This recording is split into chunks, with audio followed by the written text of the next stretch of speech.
ছাব্বিশের আগে লোকসভায় তৃণমূল কংগ্রেসকে নেতৃত্ব দেবেন দলের সর্বভারতীয় সাধারণ সম্পাদক অভিষেক বন্দ্যোপাধ্যায়।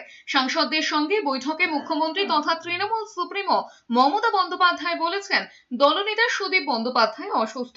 সাংসদ কাকলি ঘোষ দস্তিদারকে সঙ্গে নিয়ে কাজ করবেন অভিষেক। চিফ হুইপ পদে থাকবেন কল্যাণ বন্দ্যোপাধ্যায়।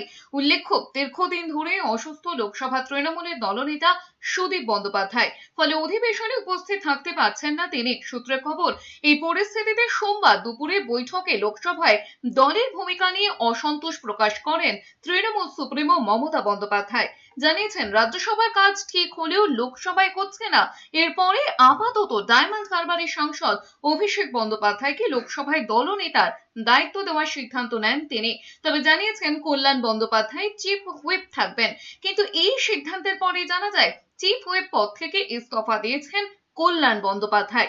ঘটনাচক্রে তৃণমূলের অন্দরে প্রবীণ নবীন আলোচনা বা মতদ্বৈধ শুরু হয়েছিল মূলত সুদীপ বন্দ্যোপাধ্যায়কে ঘিরে। প্রবীণের তালিকায় হয়েছেন সাংসদ সৌগত রায়ও। তিনি অধুনা অসুস্থ হয়ে হাসপাতালে ভর্তি।